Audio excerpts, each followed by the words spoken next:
Bismillahirrahmanirrahim. Assalamualaikum warahmatullahi wabarakatuh. Innal hamdalillah nahmaduhu wa nasta'inuhu wa nastaghfiruh wa na'udzu billahi min sururi anfusina wa sayyiati a'malina may yahdihillahu fala mudilla lahu wa may yudlil fala hadiya lahu. Asyhadu an la ilaha illallah wahdahu la syarika lah wa asyhadu anna Muhammadan abduhu wa rasuluhu la nabiyya ba'dah. Qala Allah Ta'ala fi kitabihil karim. A'udzu billahi minasy syaithanir rajim.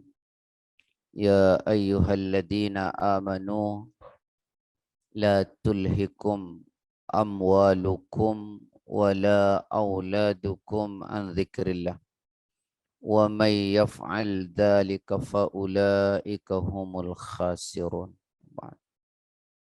Alhamdulillah, puji syukur pada Allah karena sungguh atas nikmat, izin serta karunia-Nya pada pagi ini kita bisa bersama-sama kembali. Mudah-mudahan kebersamaan ini membawa kita pada keridhaan Allah Subhanahu wa taala. Salawat dan salam semoga senantiasa tercurah pada Rasulullah SAW, pada keluarganya, sahabat-sahabatnya, pengikut-pengikutnya, dan tentu kita semua yang mengikutinya.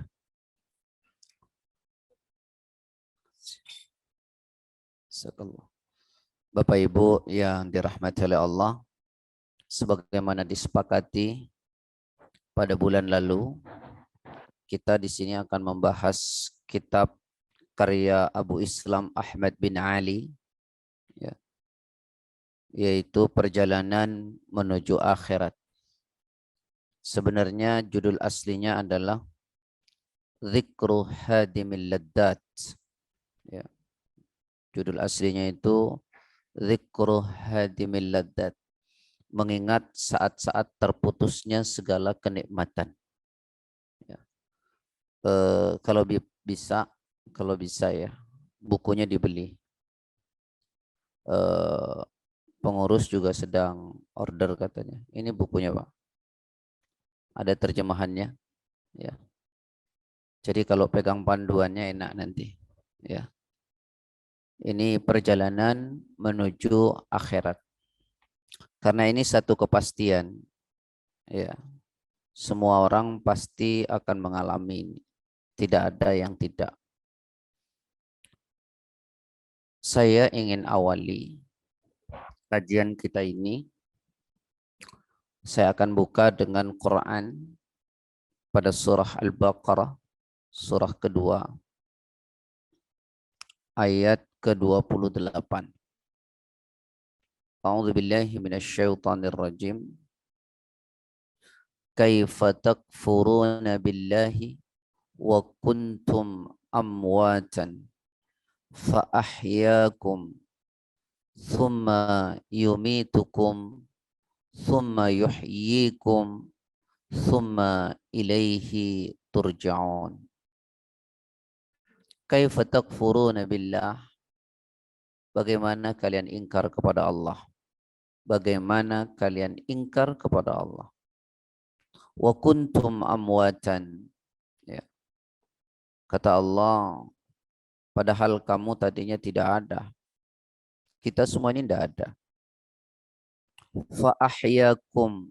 Kemudian kita dihidupkan di dunia ini. Tsumma yumitukum. Kemudian dimatikan.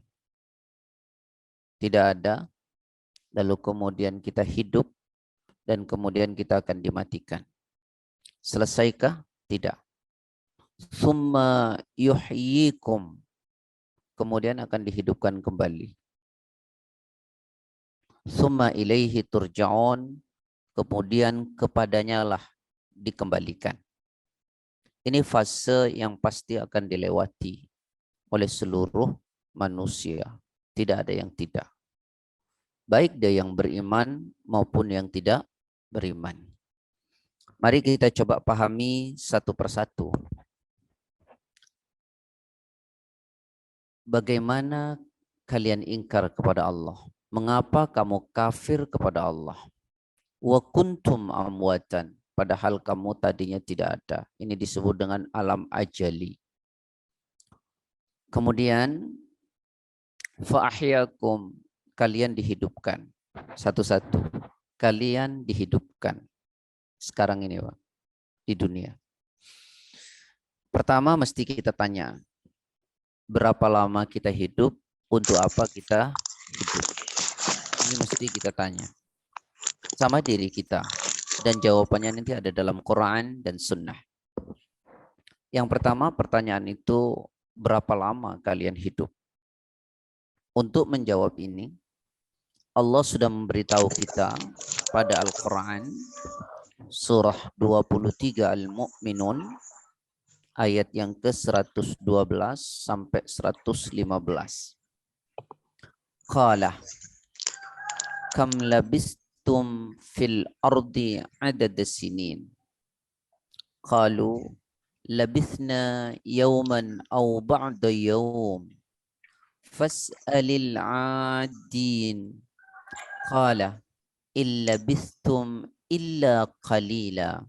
Law annakum kuntum ta'lamun. Mari kita renungkan baik-baik. Berapa lama kita hidup ini? Allah tanya, kam labistum fil ardi adada sinin. Berapa lamakah kalian tinggal di dunia? Coba renungkan secara mendalam. Berapa lamakah kalian tinggal di dunia? Qalu, mereka menjawab, labithna yauman aw ba'da yaum. Kami tinggal di dunia ini sehari atau setengah hari. Fas'alil 'adin, tanyakan kepada mereka yang berhitung.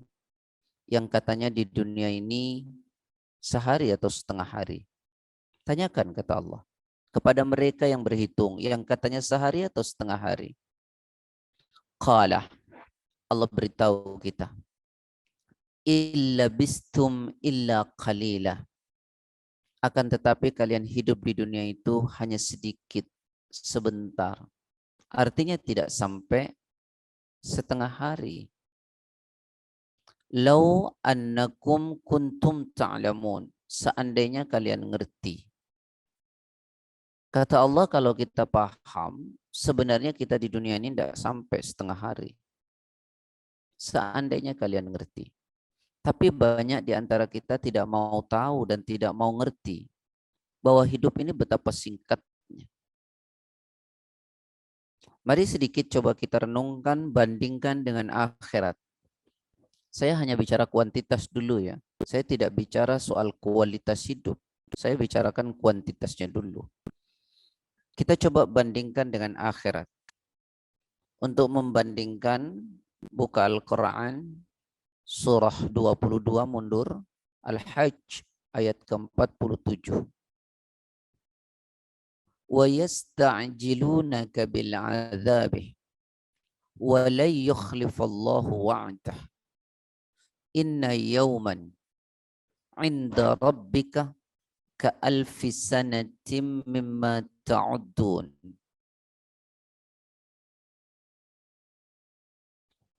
وَيَسْتَعْجِلُونَكَ بِالْعَذَابِ, mereka meminta kepadamu Muhammad agar disegerakan azab. وَلَنْ يُخْلِفَ اللَّهُ وَعْدَهُ, dan Allah tidak pernah ingkar dengan janjinya. Wa inna yawman 'inda rabbika, dan sesungguhnya satu hari di sisi Rabbmu kelak di akhirat. Satu hari kelak di akhirat. Ka alfi sanatim mimma ta'uddun, laksana 1000 tahun dalam perhitunganmu di dunia ini. Jadi sehari di akhirat sama dengan 1000 tahun di dunia. Ini kuantitas. Apakah muncul pertanyaan, kita mau menukar kebahagiaan abadi di akhirat dengan kesenangan semu dan singkat di dunia ini? Hanya orang-orang bodoh yang akan menukar kebahagiaan abadi akhirat dengan kesenangan semu di dunia.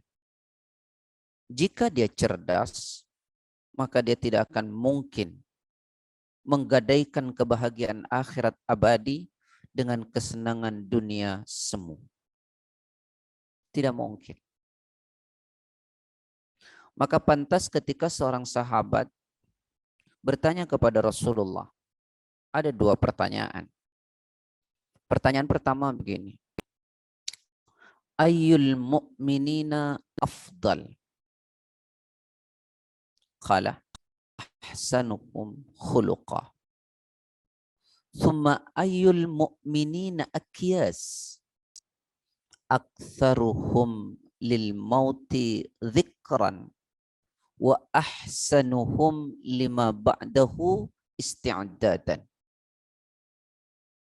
Nabi ditanya oleh sahabat, ayyul mu'minina afdal?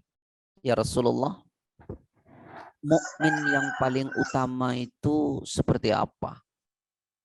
Orang beriman yang paling utama, yang paling afdal itu mukmin seperti apa? Rasulullah jawab, ahsanuhum khuluqa. Mukmin paling afdal, paling utama adalah di antara mereka orang yang paling baik moralnya, akhlaknya, integritas. Maka jangan pernah sepelekan ya soal integritas, soal akhlak. Ini tidak ada kaitan dengan kajian ini, tapi hadisnya jadi satu. Jadi ketika Rasul ditanya mukmin seperti apa, yang paling utama adalah mukmin yang punya integritas, punya akhlak. Jangan sepelekan ini. Bahkan Nabi sendiri pernah bilang, innamal bu'istu liutammima makarimal akhlak. Aku ini diutus oleh Allah ke dunia untuk apa? Untuk menyempurnakan akhlak. Maka aneh kalau ada orang Islam menyepelekan akhlak. Karena akhlak, antum tahu, Allah memberi hadiah rumah di surga paling tinggi. Saya ulangi. Karena akhlak, karena etika, karena moral, integritas, Allah memberikan rumah di surga yang paling tinggi. Antum bisa mengecek kebenaran ini dan hadis ini sahih di dalam kitab Riyadhus Shalihin nomor 630. Sanadnya dari Abi Umamah Al-Bahili radhiyallahu anhu qala Rasulullah SAW, ana za'im bi baitin fi rabadil jannah liman taraka al-mira wa in kana muhiqqan, wa bi baitin fi wasatil jannah liman taraka al-kadhib wa in kana mazihan, wa bi baitin fi a'lal jannah liman hasuna khuluquh. Saya terjemahkan ujungnya. Wa bi baitin fi a'lal jannah, dan aku jamin kata Rasul dengan rumah di surga yang paling tinggi. Rumah di surga yang paling tinggi. Bagi siapa? Liman hasuna khuluquh, bagi orang yang punya akhlak baik. Akhlak baik itu mengantarkan orang mendapatkan hadiah dari Allah, rumah di surga yang paling tinggi. Lalu bagaimana ada orang Islam menyepelekan akhlak, moral? Penting ya ikhwah. Antum tahu, Rasulullah pernah mengatakan dalam kitab yang sama, pada bab yang sama, husnul khuluq. Ana afwan nomornya lupa. Rasul mengatakan begini, innal mu'min bihusni khuluqihi la yudriku darajatas saim al-qa'im. Innal mu'min, sesungguhnya orang beriman, bihusni khuluqih, dengan akhlak yang baik, la yudriku darajatas saim al-qaim, maka derajatnya menyusul orang yang menghabiskan waktu setiap malam, sholat 1 malam penuh, dan setiap hari berpuasa. Lalu bagaimana kita mau menyepelekan akhlak? Coba renungkan. Ya, bangun Pak. Ini ngaji sama saya ini agak lemes ya Pak ya. Jadi sekali-kali saya bahas politik baru. Tapi nggak ngerti masalahnya saya. Saya ngertinya cuma baca hadis sama kitab sudah begitu saja. Jelas ya? Ini pentingnya akhlak. Maka pertanyaan tadi itu Rasulullah jawab, orang mukmin yang paling baik itu akhlak. Akhlak. Jangan sepelekan. Ya. Nah, berkaitan dengan ini ada pertanyaan kedua sahabat kepada Nabi. Pertanyaannya begini. Ayyul mu'minina aqyas? Ya Rasulullah, mukmin yang paling cerdas itu mukmin yang seperti apa? Mukmin yang paling cerdas itu mukmin seperti apa? Kata Nabi, renungkan nih. Aktsaruhum lil mauti dzikran. Mukmin yang paling cerdas itu yang pertama adalah mukmin yang paling banyak ingat mati. Itu mukmin yang paling cerdas. Tadi sudah saya sampaikan dari awal. Karena apa dianggap paling cerdas? Karena mukmin yang cerdas itu mukmin yang berpikir nanti, visioner ke akhirat bukan dunia. Karena dunia terlalu singkat. Tadi Anda sudah sampaikan. Maka ketika ditanya mukmin yang paling cerdas seperti apa ya Rasul, adalah mereka yang paling banyak ingat mati. Pak, coba perhatikan baik-baik. Orang bersemangat melakukan kebaikan dan bersemangat meninggalkan kemaksiatan, itu salah satunya kenapa? Banyak ingat mati. Coba deh, kita tahu akan mati pekan depan. Pasti sekuat tenaga kita melakukan sesuatu yang Allah ridho, terus beribadah, dan kita juga akan meninggalkan apa yang Allah tidak suka. Kalau dibalik, kenapa orang melampaui batas dalam dosa? Kenapa orang terus melakukan dosa? Jawabannya juga satu, karena lupa mati. Karena lupa mati. Ini penting ya ikhwah mengingat kematian. Makanya kenapa saya memilih kitab di sini, Perjalanan Menuju Akhirat. Agar kita ini mulai sadar, hidup ini enggak selama-lamanya. Baik, Ana sudah bahas secara kuantitas ya. Dunia itu ternyata membandingkannya dengan akhirat tidak ada apa-apanya. Secara kuantitas. Sekarang mari kita lebih dalam. Kita bahas secara kualitas. Tadi kuantitas. Sekarang kita bahas secara kualitas. Rasulullah Shallallahu Alaihi Wasallam menjelaskan tentang kualitas dunia. Kalau tadi kuantitas, membandingkannya dengan akhirat. Ada seorang sahabat namanya Ali ibni Abi Thalib radhiyallahu an. Beliau ditanya oleh seorang sahabat, wahai Ali, jika engkau disuruh memilih antara dunia dan akhirat, mana yang akan kau pilih? Pertanyaan ini saya coba akan balik buat Bapak dan Ibu. Kalau Bapak dan Ibu-ibu disuruh milih dunia dan akhirat, mana yang akan Bapak pilih? Dunia atau akhirat? Pak, kenapa mesti bingung? Tadi kuantitas sudah saya jelaskan nih, saya bicara kualitas nih. Saya bingung, kalau sudah tahu saja masih bingung milihnya, apalagi orang yang nggak ngerti. Mana yang akan pilih, dunia atau akhirat? Yang tegas gitu loh Pak, dunia atau akhirat? Apalagi kalau saya siapkan ini uang 500 juta, ini nggak ada, lebih bingung lagi barangkali. Nggak ada uangnya aja bingung gitu loh. Sekarang dunia atau akhirat? Salah jawaban antum. Ternyata sahabat Ali mengatakan kedua-duanya. Dunia baik, akhirat baik. Tapi yang bertanya ini tidak puas. Dia bilang lagi, kalau kau harus milih, ini harus. Ini harus. Mana yang akan kau pilih? Nah, sekarang saya balik lagi ke Bapak. Mana Bapak yang akan pilih? Harus loh Pak. Mana yang dipilih Pak? Dunia atau akhirat? Akhirat. Sahabat Ali ternyata jawabnya juga enggak gitu. Apa kata sahabat Ali? Saudaraku, pergilah engkau ke laut sana, lalu celupkan jarimu ke dalam laut, ke dalam air laut, lalu kau angkat.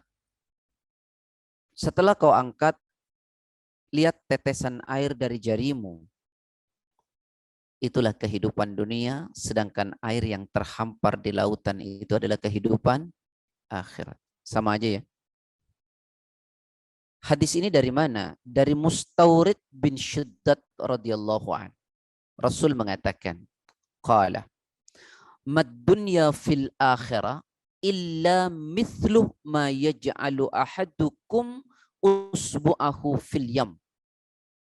Tidaklah dunia itu jika dibandingkan dengan akhirat kecuali seperti kau celupkan jarimu fil yam al-bahar ke dalam laut, falyandur bima yarji, maka perhatikanlah air yang menetes dari jarimu. Itulah kehidupan dunia, sedangkan air yang terhampar di akhirat di lautan itu adalah kehidupan akhirat.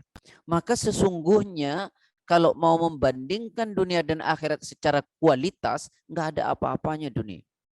Nggak ada apa-apanya. Nah sekarang kita tanya, kita sudah tahu ini. Mari kita tanya dalam hidup ini, mana yang lebih kita kejar, dunia atau akhirat? Saya memberi penjelasan, sekarang kita tanya, mana yang kita lebih kejar? Baik, belum terjawab. Saya akan berikan gambaran ulang tentang kuantitas, tentang kualitas dunia dibandingkan dengan akhirat. Yang kedua, perhatikan baik-baik. Hadis ini dari sahabat Jabir. Perhatikan. An Jabir radhiyallahu anhu, dari sahabat Jabir radhiyallahu anhu qal, berkata beliau, anna Rasulullah sallallahu alaihi wasallam marra bis-suq wan nasu kanafatih. Anna Rasulullah, sesungguhnya Rasulullah sallallahu alaihi wasallam marra bis-suqi, marra bis-suq. Apa artinya marra itu? Berjalan melewati sebuah pasar, as-suq. Ya. Ini juga Pak syariat sebenarnya ya Pak ya. Yang belanja ke pasar itu bukan istri, mestinya suami Pak. Mestinya loh Pak. Kalau mau pakai syariat yang benar. Ya. Jadi satu waktu Nabi jalan melewati sebuah pasar. Wan nasu kanafataihi. Wan nasu kanafataihi. Dan orang-orang waktu itu mengelilingi Nabi. Jadi Nabi jalan melewati sebuah pasar dan orang-orang yang ada di pasar itu mengelilingi Nabi. Ya. Ini kebiasaan Pak sampai kepada masa tabi'in. Jadi kalau ada orang alim itu jalan dikelilingi. Baru akhir zaman ini sudah mulai berubah. Ya kan? Kalau akhir zaman ini yang kelibungnya orang siapa Pak? Artis. Betul ya? Kalau ada kiai, ulama malah kabur Pak. Iya. Loh, saya pernah punya contoh itu Pak. Ini real loh. Ana sih bukan kiai, bukan juga ulama. Ana satu waktu nganter istri jalan ke sebuah mall lah gitu.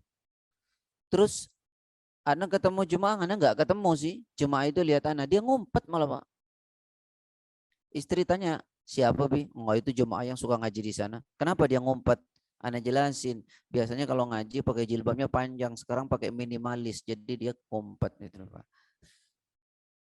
Jadi takutnya itu bukan sama Allah Pak. Menjalankan syariat karena apa?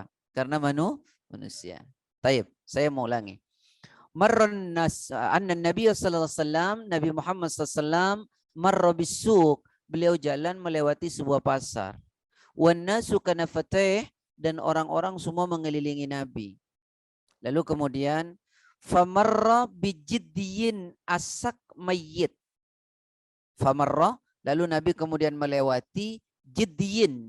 Tahu jiddiyin Pak? Kalau kambing bahasa Arabnya apa?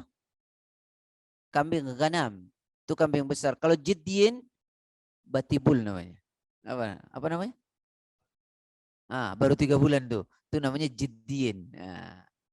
Jadi Nabi melewati di pasar itu kambing 3 bulanan. Berarti anak kambing. Asak, tahu asak? Anak kambingnya ini asak, Pak. Asak itu kupingnya kecil sebelah. Berarti cacat lah begitu ya. Jadi Nabi melewati seekor anak kambing yang cacat. Mayit. Udah asak, cacat, mayit. Mayit itu udah jadi bangke. Jadi di pasar Nabi melewati seekor anak kambing yang cacat sudah jadi bangke. Lalu fatanawaluh. Nabi deketin tuh, Pak. Bangke kambing tuh tadi. Fa'akhadha bi'udhunih. Lalu diambil oleh Nabi, diangkat telinganya. Begini, Pak. Diangkat loh. Anak kambing diangkat sama Nabi. Berarti Nabi kuat nggak? Kuat. Tapi Nabi juga lin. Lin itu lembut. Ya. Kalau kita kan kuat biasanya agak sangar gitu ya. Kalau lembut biasanya agak cucok kan. Nah, ya. Tapi tidak tuh. Nabi kuat, tapi Nabi juga lembut. Diangkat oleh Nabi. Nah setelah angkat, Nabi bilang begini. Tsumma qala. Kemudian Nabi berkata kepada orang-orang yang ngelubung itu. Ayyukum yuhibbu ayyakuna lahu bidirham.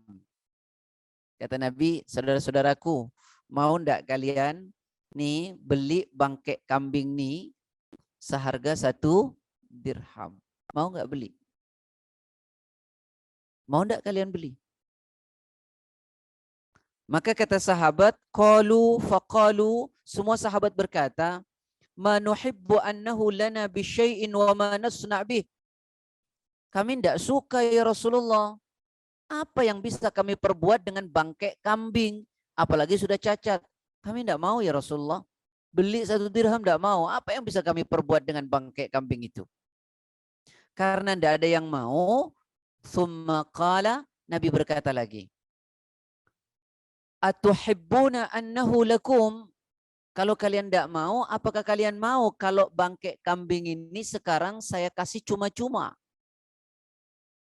Beli enggak mau 1 dirham. Sekarang saya kasih cuma-cuma. Qalu, semua sahabat berkata di situ, wallahi demi Allah ya Rasul, lau kana hayyan, andaikan kambing ini hidup, kana aiban, dia cacat. Aib. Andaikan bangkek kambing ini hidup, dia cacat ya Rasulullah. Annahu asyak, karena telinganya kecil sebelah. Fakaifa wa huwa mayyit. Fakaifa, lalu bagaimana wa huwa, dia bangkek kambing ini mayit udah jadi bangkek. Kami jijik ya Rasulullah. Kami tidak mau. Apa kata Rasulullah? Faqal, lalu Nabi berkata kepada sahabat, fa wallah, maka demi Allah, ladunya ahwanu ala Allah, dunia itu di sisi Allah lebih hina, lebih menjijikkan min hadza alaikum, daripada bangkek kambing ini alaikum, atas kalian. Jadi kata Rasulullah, Pak, bangkek kambing itu lebih menjijikkan daripada dunia. Sudah ngerti sekarang? Tegas nggak kalau saya tanya? Mau pilih dunia atau akhirat? Dunia atau akhirat? Nah, orang yang korupsi, yang suka begini itu mesti ngaji bab ini, Pak. Mesti ngaji bab ini. Maka dia akan bisa tegas memilihkan, oh akhirat yang akan saya pilih. Tidak mungkin memilih soal dunia. Orang tuh kenapa Pak lebih pilih dunia? Karena nggak tahu esensi akhirat dan esensi dunia. Kalau mengerti esensi akhirat dan dunia, tidak mungkin. Tidak mungkin. Lihat lagi.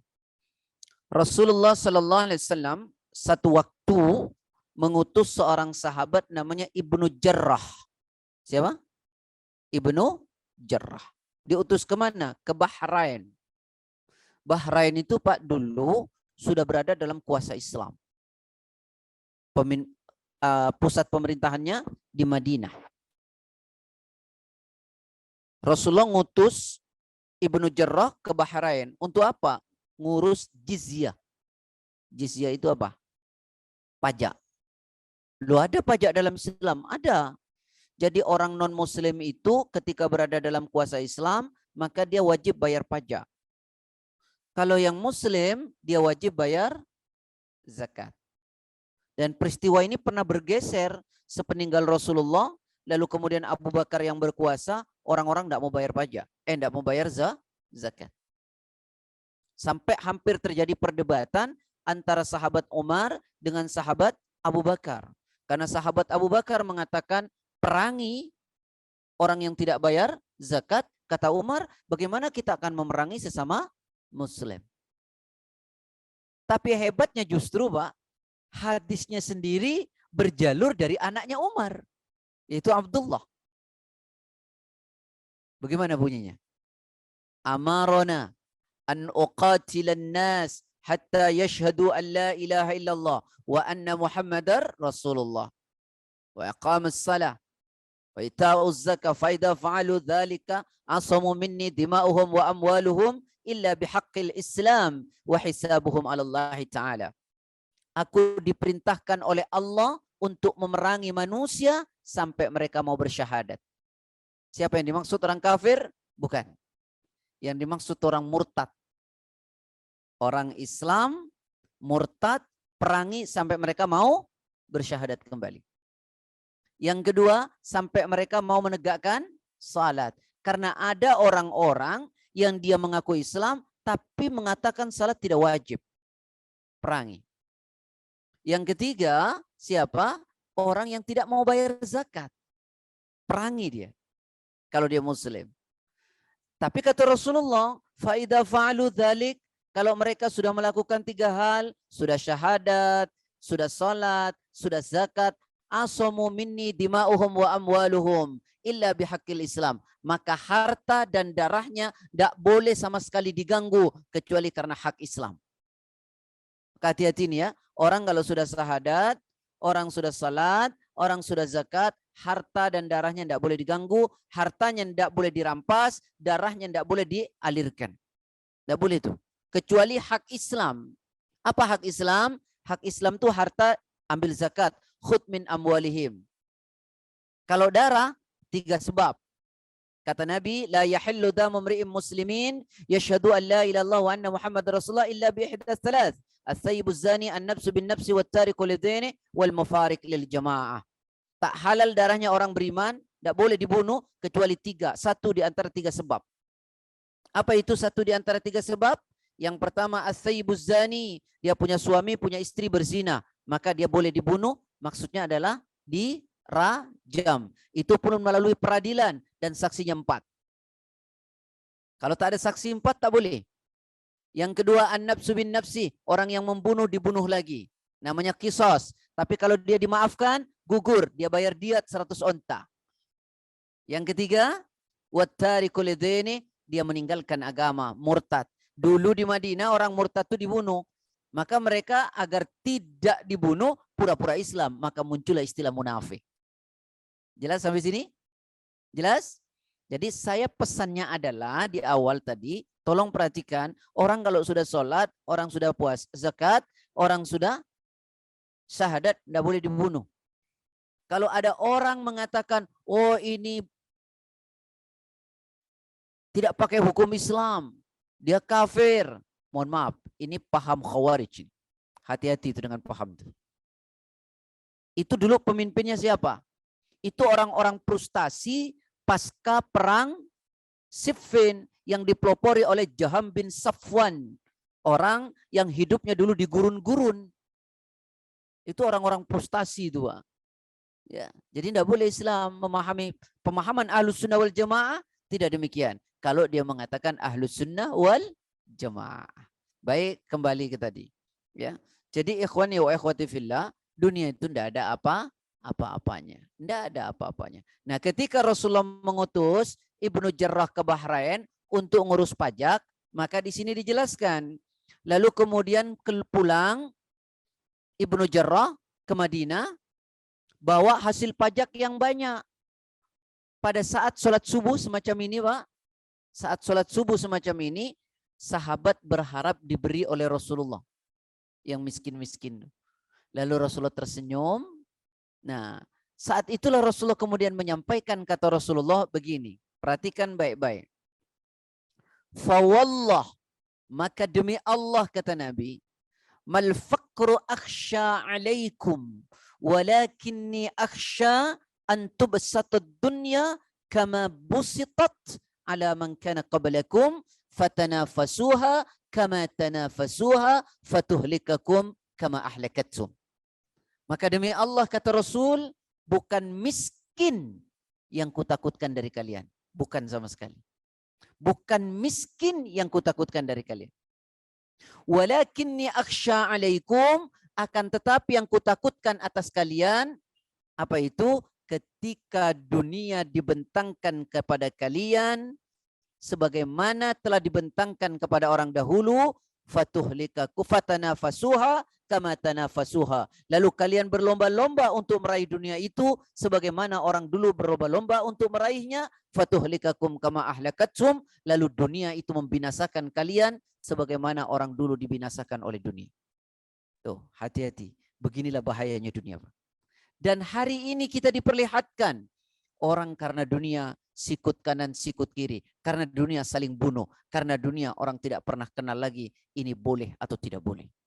Haram atau halal. Betul atau tidak? Maka pahami kedudukan dunia itu dengan benar. Ini fase pertama dan ini pasti kita lewati kan. Kemudian yang kedua, ana ingin sampaikan tentang kualitas dunia juga. Perhatikan baik-baik. Hadis ini dari Abi Sa'id, jalasa Rasulullah sallallahu alaihi wasallam 'alal mimbar. Satu waktu jalasa duduk Nabi Muhammad SAW 'alal mimbar, di atas mimbar. Sekarang antum bayangkan, Nabi duduk di atas mimbar. Syuf. Ini di mimbar nih, Pak. Ini mimbar nih. Duduk di atas mimbar. Kalau yang kebanyakan Indonesia itu bukan mimbar, Pak, tapi podium. Nggak mungkin kan Nabi nangkring begitu kan? Jadi mimbar itu bentuknya ya seperti tangga. Ya, seperti tangga. Lalu duduk di atas mimbar. Wa jalasna haulah. Lalu kami duduk mengelilingi Nabi. Kalau antum pernah ke Madinah, halaqah di Madinah itu bentuknya seperti itu. Masyayikh duduk di bangku, lalu orang mengelilingi. Betul ya Pak ya? Nah, modelnya seperti itu dulu. Karena bentuknya memang halaqah begitu Pak. Ya. Lalu kemudian wajalasna haula, kami duduk mengelilingi Nabi. Faqala, lalu Nabi berkata kepada kami. Apa kata Nabi? Inna mimma akhafu alaikum min ba'di ma yuftahu alaikum min zahratid dunya wa zinataha. Kata Nabi begini. Sesungguhnya yang aku takutkan dari kalian sepeninggal aku kelak, ketika dunia dan keindahannya serta perhiasannya dibuka kepada kalian, dibentangkan kepada kalian. Ini yang paling ditakutkan oleh Nabi. Maka kenapa Nabi pernah mengatakan likulli ummatin fitnah, pada setiap umat itu ada fitnah. Wa fitnatu ummati, dan fitnah umatku adalah al-mal, harta. Ini fitnah umatku. Nabi makanya pernah berpesan, fattaqud dunya wattaqun nisa. Hati-hati kalian terhadap dunia dan hati-hati kalian terhadap wanita. Pak, Ibu, ini sekelumit ana menjelaskan tentang makna dunia secara kuantitas dan kualitas. Baik, kita masuk sedikit sekarang. Sampai jam berapa, Pak? Suruknya? 5, 2, 3 atau 5? Hah? Masih 10 menit. Saya tambah sebelum pertanyaan. Fase kedua. Fase pertama saya tidak akan bahas panjang-panjang soal dunia. Mari kita lihat sekarang fase kedua. Pak, setelah hidup kita ngapain? Setelah hidup kita ngapain? Mati kan? Semua kita akan alami ini? Tayyib. Satu-satu saya ingin sampaikan soal kematian. Perhatikan baik-baik pelan-pelan. Yang pertama, mati tidak pernah menunggu kita. Catat baik-baik nih. Mati tidak pernah menunggu kita. Tapi kitalah yang menunggu kematian itu. Dan kita nggak pernah tahu kapan itu. Saya ulangi, mati tidak pernah nunggu kita. Tapi kitalah yang menunggu kematian. Dalilnya mana? Al-Quran surat 7 ayat 34. A'udzubillahi minasyaitonirrajim. wa likulli ummatin ajal. Fa idza jaa ajaluhum la yastakhiruna sa'atan wa la yastaqdimun. Pada setiap umat itu ada batas waktunya. Dan ketika batas waktu itu sudah datang, manusia tidak bisa menunda sedetik pun dan tidak bisa pula memajukannya. Perhatikan baik-baik. Mati tidak pernah nunggu kita. Tapi kitalah yang menunggu kematian. Satu ya. Sekarang yang kedua, antum renungkan baik-baik. Ada nggak di antara kita yang berkata, andaikan Allah memberitahu kepada saya kapan saya mati, pasti saya akan mati dalam keadaan husnul khatimah. Seringkah kata-kata itu muncul? Saya ulangi. Andaikan Allah memberitahu kapan saya meninggal, kapan saya mati, maka kita akan mati dalam keadaan husnul khatimah. Kita selalu berkata begitu. Seolah-olah kita ingin menyalahkan Allah. Kalau saja Allah beritahu kapan saya mati, maka saya akan mati dalam keadaan baik. Saya tanya, Allah ngasih tahu atau tidak? Allah ngasih tahu atau tidak kapan kita mati? Salah, ngasih tahu. Kitanya yang nggak mudeng. Apa artinya mudeng itu? Kitanya nggak apa-apa. Apa sih mudeng itu apa sih? Nggak ngerti-ngerti, bebel. Allah kasih tahu nggak sih? Bagaimana Allah nggak ngasih tahu? Coba antum perhatikan. Kafa bil maut nasihat. Cukuplah kematian itu adalah nasihat atau mau itu. Betul enggak? Itu pemberitahuan atau bukan? Saat tetangga kita meninggal, apakah Allah tidak memberitahu bahwa kita juga akan meninggal? Saat teman kita meninggal, bukankah itu pemberitahuan dari Allah bahwa kita juga akan meninggal? Allah memberitahu atau tidak? Memberitahu. Tapi kita yang bebel. Saya bacakan hadis. Antum perhatikan hadis ini baik-baik. Al-amradu. Tahu amrad? Wal-auja'u. Tahu auja'? Baridul maut wa rusulul maut.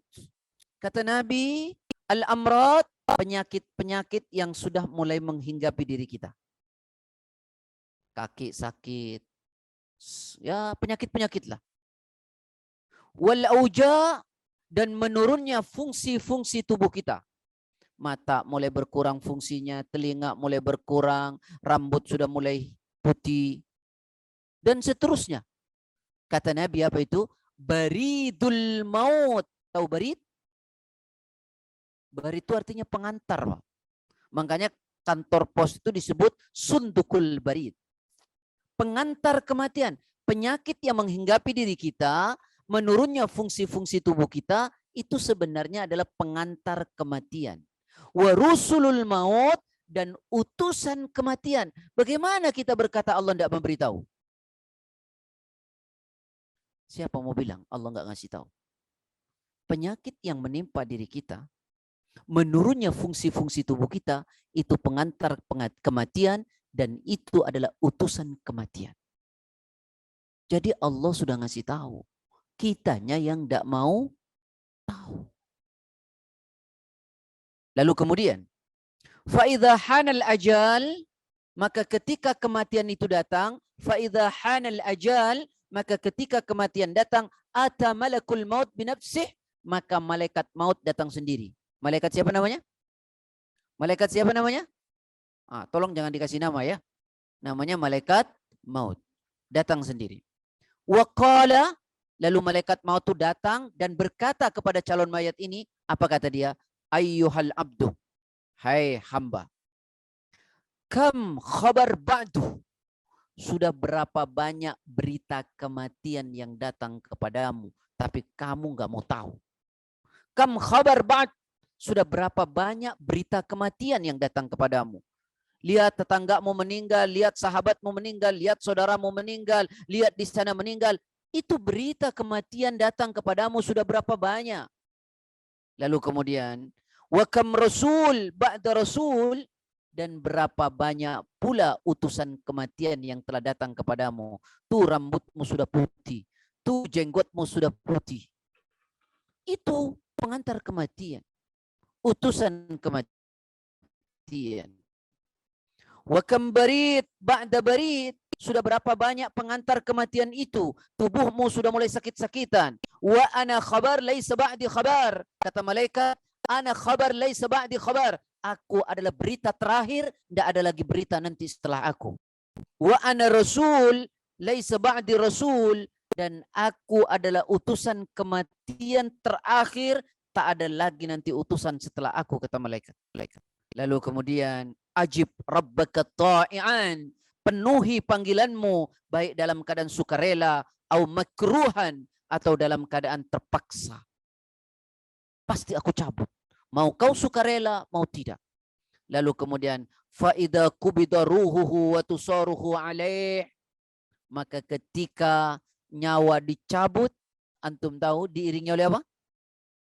Nyawa dicabut diiringi oleh apa? Oleh tatapan mata kita. Karena ketika roh itu pergi dari diri kita, Pak, mata kita melihatnya, Pak. Terus memandangnya. Begitu, Pak. Makanya jangan kaget kalau ada orang meninggal matanya mendelik. Orang sering bilang, oh ini orang tidak baik. Jangan. Karena ketika roh itu dicabut, itu tatsbul basar, diiringi oleh pandangan mata. Orang sering bilang, kok mendelik matanya? Oh ini orang tidak bagus. Jangan, salah itu.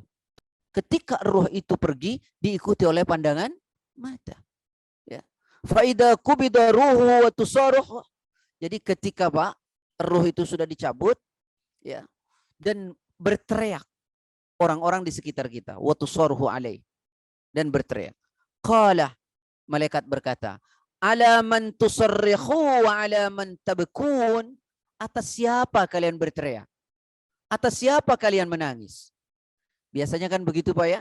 Kalau ada orang mukmin diambil rohnya meninggal, orang-orang di sekelilingnya berteriak atau tidak? Berteriak atau tidak? Menangis atau tidak? Malaikat tanya, ala man tusarrihun wa ala man tabkun, atas siapa kalian berteriak? Dan atas siapa kalian menangis? Fawallah, kata malaikat, maka demi Allah, ma dalamtu lahu ajalan wala akaltu lahu rizqan. Fawallah, demi Allah, ma dalamtu lahu ajalan, saya sama sekali tidak mendolimi ajalnya, wala akaltu lahu rizqan, dan saya tidak pernah mengambil rizkinya sama sekali. Ya, bal da'ahu rabbuhu, tetapi Allah telah memanggilnya.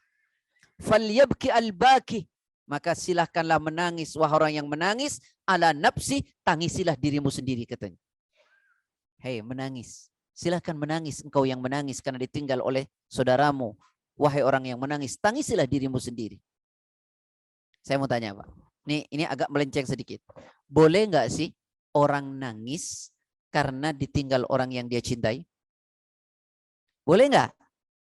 Boleh atau tidak? Boleh. Nabi ditinggal istrinya Khadijah, sedih atau tidak? Bahkan dalam ilmu tarikh disebut apa? Amul hazn, tahun kesedihan. Nabi ditinggal oleh sahabatnya namanya Utsman bin Mad'un. Tahu Utsman bin Mad'un? Ini sahabat yang pertama kali wafat dari kaum muhajirin di Madinah setelah hijrah. Dan sahabat muhajirin yang pertama kali dikubur di Baqi. Namanya Utsman bin Mad'un. Yuqabbalu Utsman bin Mad'un. Nabi mencium Utsman bin Mad'un wa huwa mayyit, padahal beliau sudah jadi mayat. Hatta dumu, sampai Rasulullah melinangkan air matanya. Jadi Pak, sunnah kalau ada orang meninggal kita cium di keningnya. Abu Bakar melakukan itu kepada Rasulullah. Sehingga Abu Bakar berkata, ya Rasulullah, sungguh bau tubuhmu ya Rasulullah wangi, baik engkau masih hidup maupun sudah wafat, tubuhmu tetap wangi. Dan memang tubuh Rasulullah itu wangi, dan ini kesaksian banyak sahabat, dan sahabat Anas mengatakan, ma masistu dibahan aw hariran alyana min kafi Rasulillah sallallahu alaihi wasallam wa ma syamamtu raihatan qattu atyab min raihati Rasul wa laqad khadamtu Rasulullah sallallahu alaihi wasallam 10 sinin. Aku tak pernah memegang sutra yang tebal maupun yang tipis, yang halusnya lebih halus daripada telapak tangan Nabi, dan aku tak pernah mencium wangi yang wanginya lebih wangi daripada tubuh Nabi. Tayyib ya. Jadi Rasulullah mencium siapa? Utsman bin Mad'un. Padahal sudah jadi mayat. Hatta dumu, sampai melinangkan air matanya. Orang sekarang bilang apa? Hati-hati, jangan air matamu, nanti kena mayat. Saya nggak ngerti itu dalil dari mana itu. Ya, betul nggak? Sering dengar begitu kan? Nggak ada larangan. Jadi menangis boleh nggak? Karena ditinggal orang yang meninggal, yang kita sayangi, boleh nggak?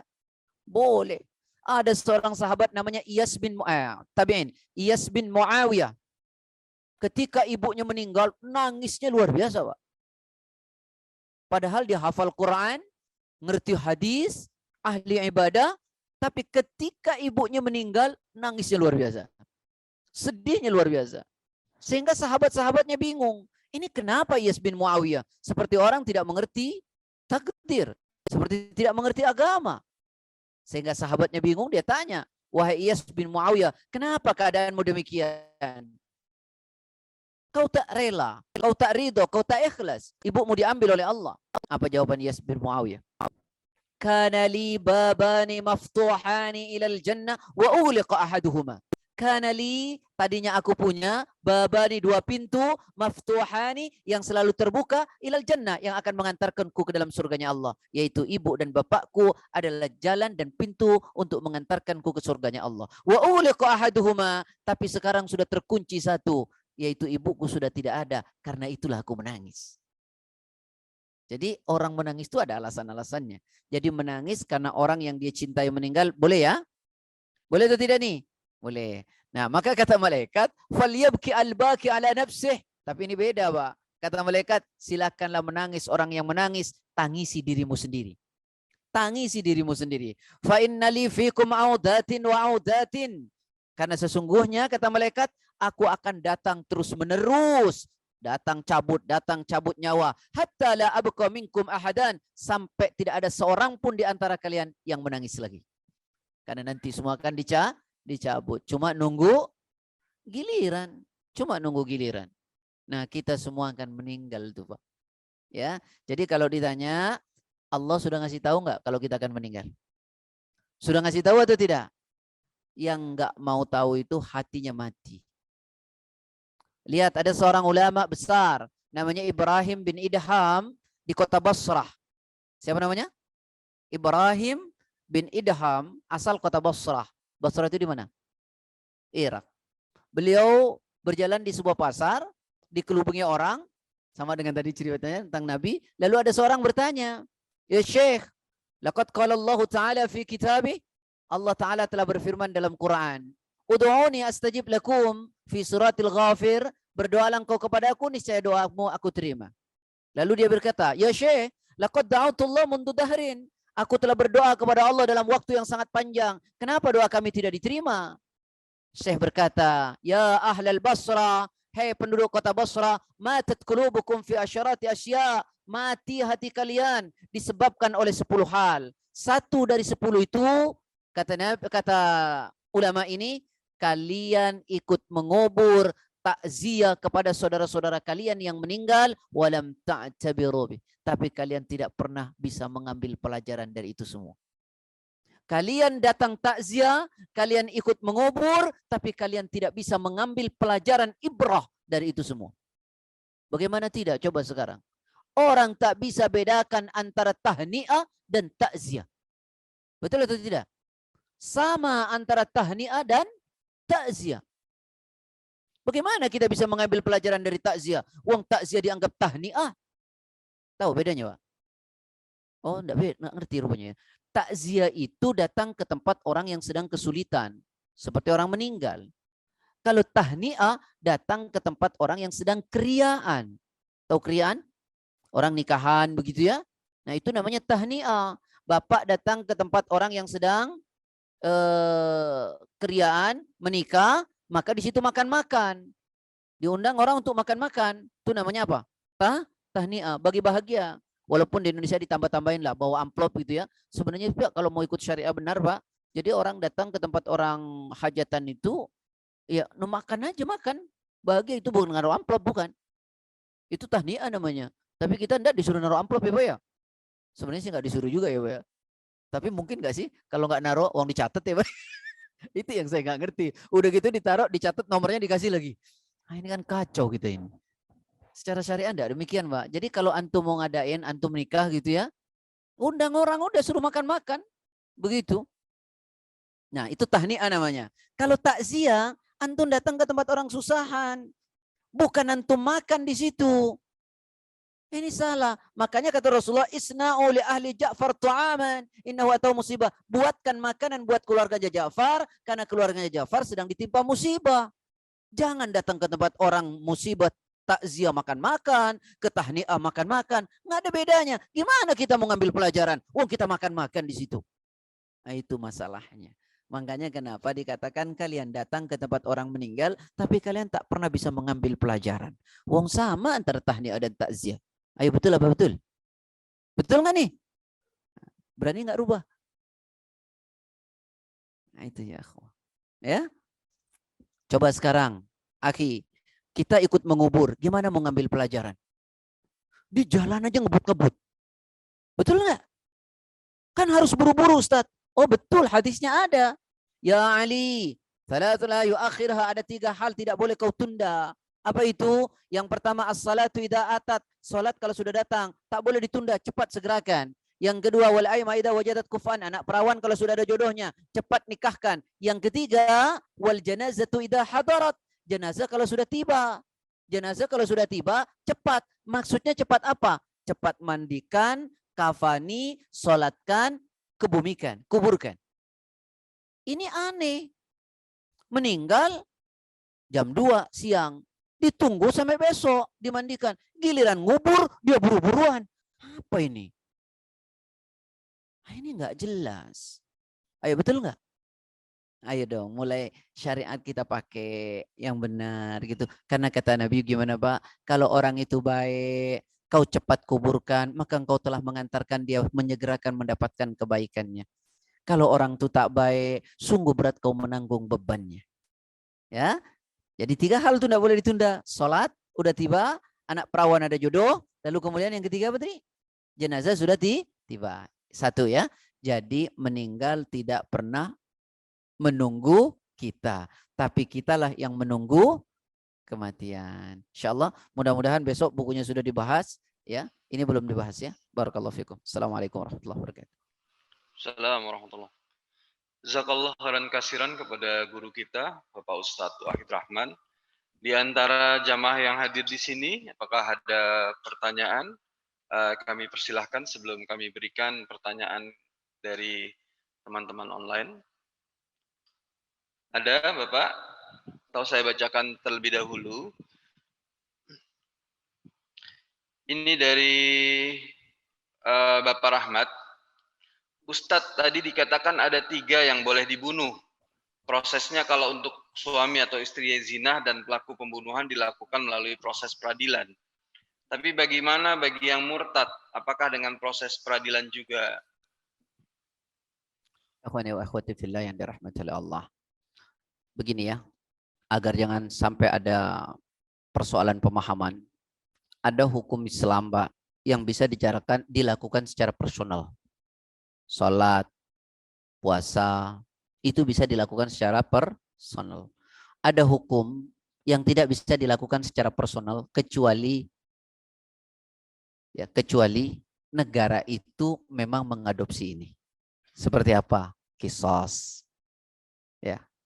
Kemudian apa lagi? Rajam. Kemudian apa lagi? Dera. Ya, termasuk ini. Ya. Karena ini tidak berlaku, maka tidak bisa ditegakkan. Nah, sekarang saya kasih contoh. Misalnya zina. Ustaz, orang berzina yang tidak muhson, perawan jejaka didera masing-masing 100. Kalau yang muhson, maka dirajam. Nah, sekarang Ustaz, kalau hukum itu sudah ditegakkan, hukum ini sudah ditegakkan, misalnya di negaranya ada gitu ya. Kalau yang tidak ada, maka dia bertaubat kepada Allah. Seperti di Indonesia kan tidak ada nih hukum ini. Maka kita bertaubat kepada Allah dengan taubat yang sebenar-benarnya. Diampuni, ya. Nah, lalu kemudian bagi negara yang melakukan hukum itu, maka kemudian ditegakkan hukum itu. Pertanyaannya muncul, apakah ketika hukum itu sudah ditegakkan, orang bisa dimaafkan dosa-dosanya? Ulama ada beda pendapat. Ada yang mengatakan dimaafkan. Tapi sebagian ulama lagi mengatakan, kalau ketika hukum itu ditegakkan, tidak ada penyesalan baginya, maka tetap tidak termaafkan.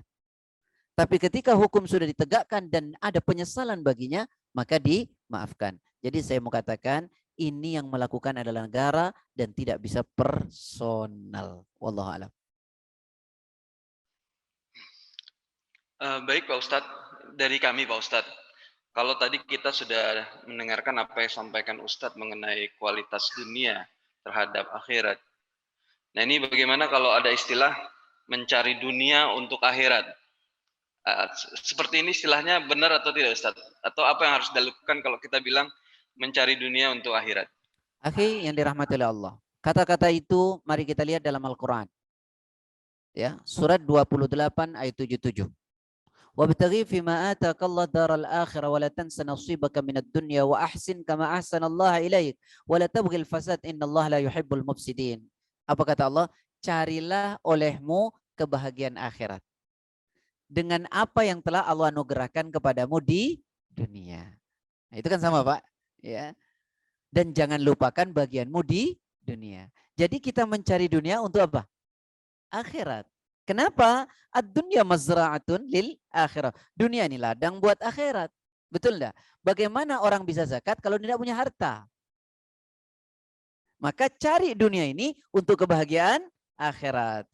Ya, cari dunia ini untuk kebahagiaan akhirat. Maka tadi dikatakan, "Wabtaghi fima atakallahu daral akhirah." Carilah olehmu kebahagiaan akhirat dengan apa yang telah Allah anugerahkan kepadamu di dunia. Ya. Jadi apa? Misalnya kita cari uang. Untuk apa? Untuk kebahagiaan akhirat. Apa kebahagiaan akhirat yang bisa kita lakukan dengan uang? Banyak, Pak. Menghidupkan istri, anak, bantu orang. Betul enggak? Zakat dan seterusnya. Saya tanya, saya suka gurau ini gurau saya nih, Pak. Ada 10 ustadz. 10 ustadz berkumpul. Ustadznya 10 berkumpul. Mau bangun masjid. Mau bangun masjid. Saya kok pastikan masjid itu nggak jadi-jadi itu, Pak. Karena nggak ada yang buka cek, semuanya buka kitab. Nah, ya kan, semuanya buka kitab, nggak ada yang buka cek. Maka harus ada yang buka cek, gitu. Siapa yang buka cek? Agnia, yaitu mereka yang punya uang, gitu loh. Ya, nggak mungkin itu bisa ditegakkan. Bahkan jihad saja yang pertama bukan dengan jiwa loh, dengan harta dulu, dengan harta. Gimana orang mau perang? Nggak ada kudanya, nggak ada pedangnya, gitu kan? Nah, bagaimana orang mau haji, tidak ada uangnya. Nah, jadi akhi, cari harta untuk apa? Kebahagiaan akhirat. Bukankah Abdurrahman bin Auf kaya? Bukankah Utsman bin Affan kaya? Lihat, karena uangnya Utsman bin Affan, antum perhatikan. Satu waktu orang Islam di Madinah kekeringan. Kekeringan. Hanya ada satu sumur punya orang Yahudi, Pak. Namanya Bi'ru Raumah. Yahudi tahu kan? Karena orang Islam butuh air, sementara dia cuma ada satu air. Nah, pakailah model ekonomi sekarang kan? Apa katanya? Supply-nya dikit, demand-nya banyak, maka dimahalin. Betul nggak? Supply dikit, demand banyak, maka dimahalin. Dijual tuh air, Pak. Dijual. Akhirnya apa? Orang Islam tuh hanya untuk dapat air, dia tukar dengan hasil taninya. Nabi katakan, siapa bisa bebaskan Bi'ru Raumah itu, maka dia dapat surga. Siapa yang membebaskan? Utsman bin Affan.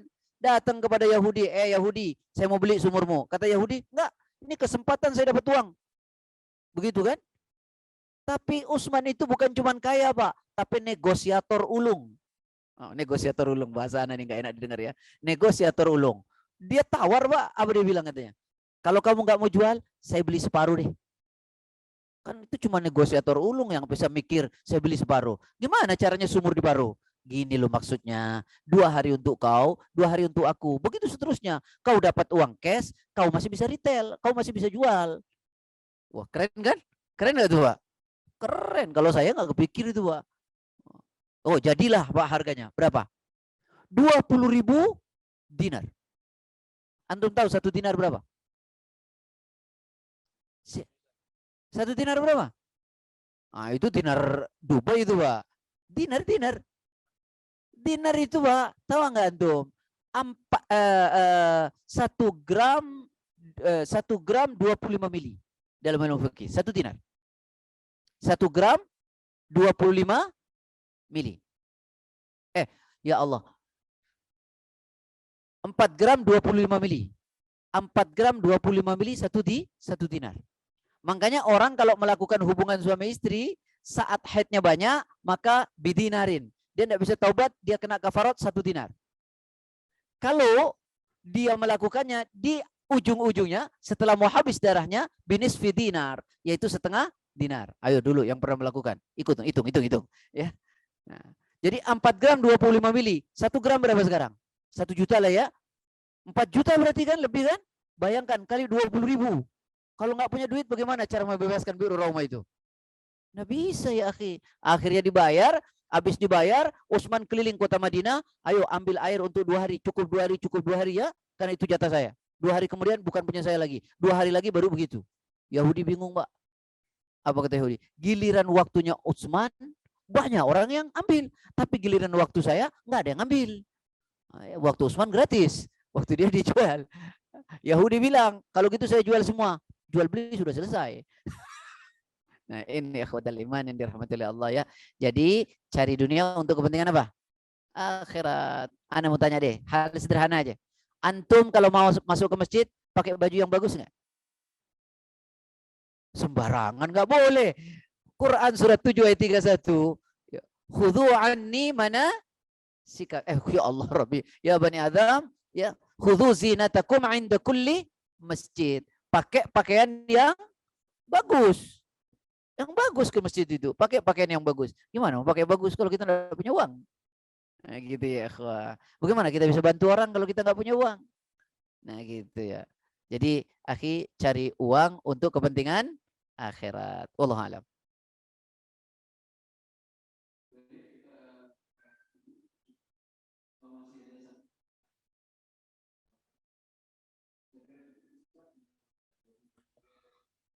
Baik, ikhwah, mudah-mudahan bulan besok sudah punya bukunya.